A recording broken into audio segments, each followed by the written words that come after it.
The state budget must be finalized in less than 2 weeks, and there's still a lot of work to be done. Jason Rosenbaum has more in this week's commentary.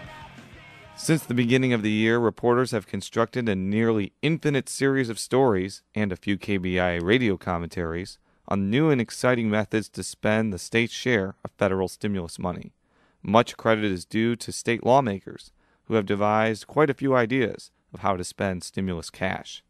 First, some House and Senate Republicans flirted with the idea of rejecting stimulus funds altogether, a decision that wasn't really theirs to make in the first place.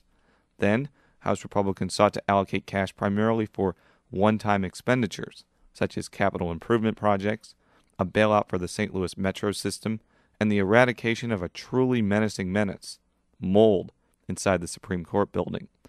The Senate, by comparison, chose to inject more stimulus money into the state operating budget to fill holes into various departments. And some Democrats wanted to use the stimulus money for health care programs and to fill even deeper holes in the budget. But according to House Speaker Rod Richard, enough was enough. Republicans had had it with these multifaceted projects in the multifaceted stimulus bill. Instead of spending money on trains, our trucks, our prisons, our zap and mold, Richard and House Budget Chairman Alan Isett announced a push to pursue a $1 billion income tax cut. The prospect of more money in Missourians' pockets sounds lovely, but the chances of such a massive tax cut passing with only scant weeks left in the legislative session is low. Moreover, Senate Republicans and Governor Jay Nixon aren't exactly thrilled with the House's idea, which is not exactly a promising sign for final passage. The end result of this stimulus fuss might be just gridlock, which one legislator says could be a good thing. Representative Chris Kelly told me last week that if House and Senate Republicans can't come to an agreement in spending a great deal of federal stimulus money, it could provide more funds for next year's budgetary cycle. That, he said, could be good to head off what could be an even more challenging fiscal year next year.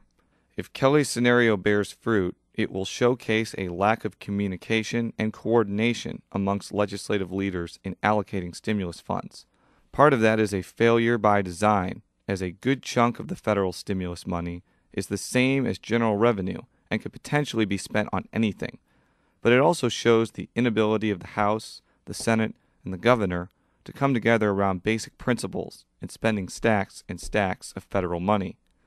This deadlock might be an intellectual feast for journalists seeking out story topics, but it could also mean famine for entities, and possibly individuals, clamoring for stimulus money during this rough economic time.